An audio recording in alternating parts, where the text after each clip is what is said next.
everybody, James Tammy. Talk about service. Lester the Third just literally put a message right now, and he's getting a response within 10 seconds. Lucky you. How's that for service? Okay, Lester says, is the COCO, which is untestable chocolate, unique to only Frenchies? I don't know. It's a good question. I don't know the answer to that. Probably Frenchies and Bulldogs. I suspect that that is the case. I think that's a unique test for Frenchies, maybe Bulldogs, so probably. Michael Etherton says, I got this for Christmas. Oh, 2 years ago. Time to pull it out and learn. I'm not sure what we're talking about there.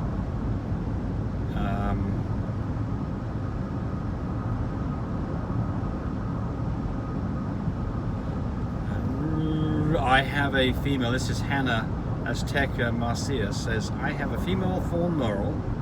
What color Frenchie would you recommend me to breed her with? Her dad is a blue lilac merle and her mum is blue. So she is, well, so it's not. She says a fawn merle? Yeah, so it's not right here because you can't get a fawn merle from a lilac and a blue mum. So you unless it's a lilac fawn or a blue fawn. Well, she's not a blue. You don't have all the information here, unfortunately, because your dog sounds like it should. Well, look, either way, regardless, your dog carries a copy of blue or it is blue, and it's a merle. Since it's fawn, it doesn't have brindle. I would say this though, merles are notorious for telling what color they are. And so if you haven't done a DNA test, I'd do it because otherwise you're probably going to get tripped up on this. But the good thing is she's a fawn merle. She knows that. Well, that's the problem. You see, the problem is a fawn merle may not. You want to say it doesn't have brindle. Right. Well, that's the problem with merles. Oh, really? Yes, it's hard to tell. It's hard to tell. Okay. Hard to tell. So that's why I would recommend getting a DNA test to find out. But anyway, everybody should do a DNA test. Yeah, I mean, you got to know one way or another, I think. Either because the breeders tell you, or you know what the parents. All the breeders out there should be doing DNA tests on the puppies that they're selling. Or at least be able to guarantee what they are. Yeah. So based on what you told me, I'm going to tell you this. I think that your dog should be a blue merle that carries cocoa. If that's the case and doesn't carry brindle, if that's the case. There's one lilac parent. If they're blue, they get cocoa, and if they're got to get cocoa. If they're chocolate, they get blue. Well, had a lilac parent has to have a copy of cocoa, right? You're not agreeing with me. Well, lilac is blue and cocoa. Yeah. James. Well, exactly. But so every puppy that is from that gets blue, cocoa, or both. Well, it's both parents are blue, and one parent carries 2 copies of cocoa. Every dog has. This case, it's a lilac parent, right? I know, but okay. You're missing what I'm saying here. All right. So everybody's confused here except me. Aha. Oh, Look, James. Let's back this up. Fill yourself up some more. You've got a lilac parent, has to give a copy of cocoa and blue to every puppy. That's what I just said. Had a blue parent, has to give a copy of blue to every parent. The very least, this has to be a blue that carries cocoa. Agree with that? Yeah. Okay. So if that's true, then in that case, breed to a lilac or a blue that carries cocoa, and get lilacs and blues that carry cocoa. That's what I would be doing for definite. And half of them would be merles. So we took a long time to answer that question, but I think that's the right answer. Stephen Newman says, I consider these guys the gold standard. I followed James's advice, did my first successful breeding this year, and my girl had 11 puppies. Well, good for you. Marcus Rich says, he's talking about the target test. This is the test that you can buy that tests progesterone levels that you can do at home. He says, and it's called the target test. He says, is that from the actual Target store? Oh, hell. No. Oh, my God. No, it's not. You go to targetvet.com. Targetvet.com. In order there. It's called the target test. They have some for dogs and they have some for horses. And they have a 6 and a 12 version of pack available for doggies. And I think it's $142 including 2-day shipping for the doggy version of it.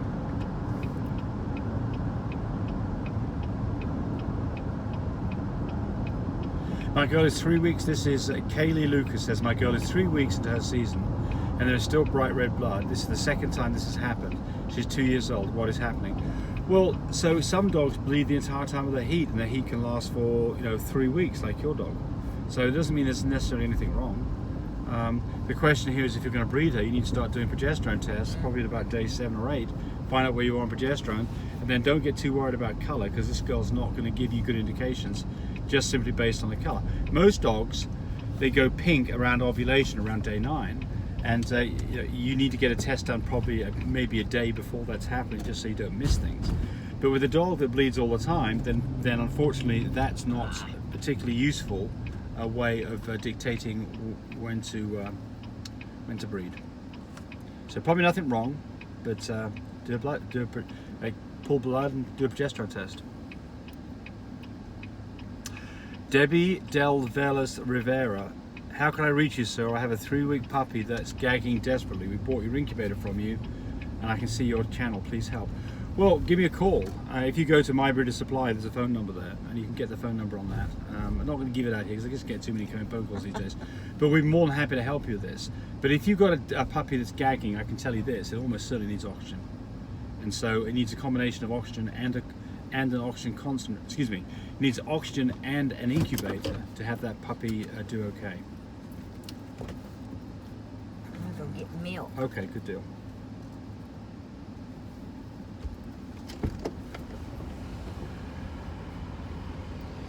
So I did a video on surgical and TCI canine inseminations explained, and this person, Sabrina Caben, says, "Thank you so much for explaining the inside anatomy. Now I have a visual picture of where the pipette maybe get caught up." Well, that's exactly right. So let me see if I can get the sun off my face a little bit. Let's see if that helps, because Tammy's not in here anymore. There we go. That's a bit better. So yeah, exactly right. To understand the anatomy really helps you understand what you're doing with the pipette and where the obstructions are and how to get past them. So the thing about a dog's anatomy is you've got the vulva with basically a tunnel that goes to what we call the vestibule. The vestibule, it's Latin for, well, I don't know what it's Latin for, I wouldn't go there, but basically a vestibule is a dead end. So you could call it a cul-de-sac, might be a better word for it. But basically, there's a tube that runs to a dead end, and at the very top of that, there's a thing called the os, which is an opening, and in the os, that's where the semen has to travel to go up the uterine horns to get to the uterus. So there's one tube that bifurcates, goes into 2, that goes like this, that goes to one horn and the other horn. So the point here is that you've got a number of obstructions, but when you go through the vaginal canal to get to the vestibule, there is a definite narrowing right about an inch from when you get there. And so you would really like to get your AI rod through that. And the technique for that is shown in some of my videos. But the things that give you better success of getting this done are a nice thin AI rod, of which we sell those. There are too many AI rods out there that are just too thick. You want a really skinny AI rod. And a dog that is ready to be bred will typically be open, and it should go all the way in. You'll know, because if you'll all of a sudden you'll be mucking around with the AI rod, and all of a sudden just go in, and it'll go in another couple of inches, but you're in the right place.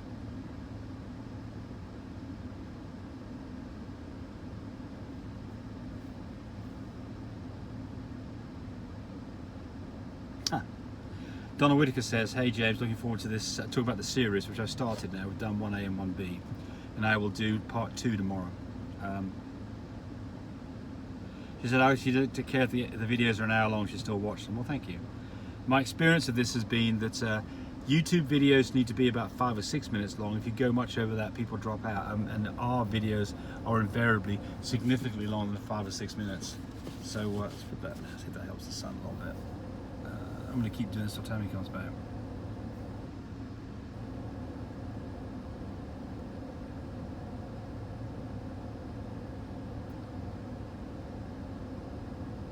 Oh. Catherine A. Griffin. Thank you, Catherine, for your comments. She says, "Geez, what's sad is James and Tammy are just here trying to help, regardless of your negative comments. It's just right to breed or not to breed." Yeah, we're over this one. I'm not even going to bring up the person's name.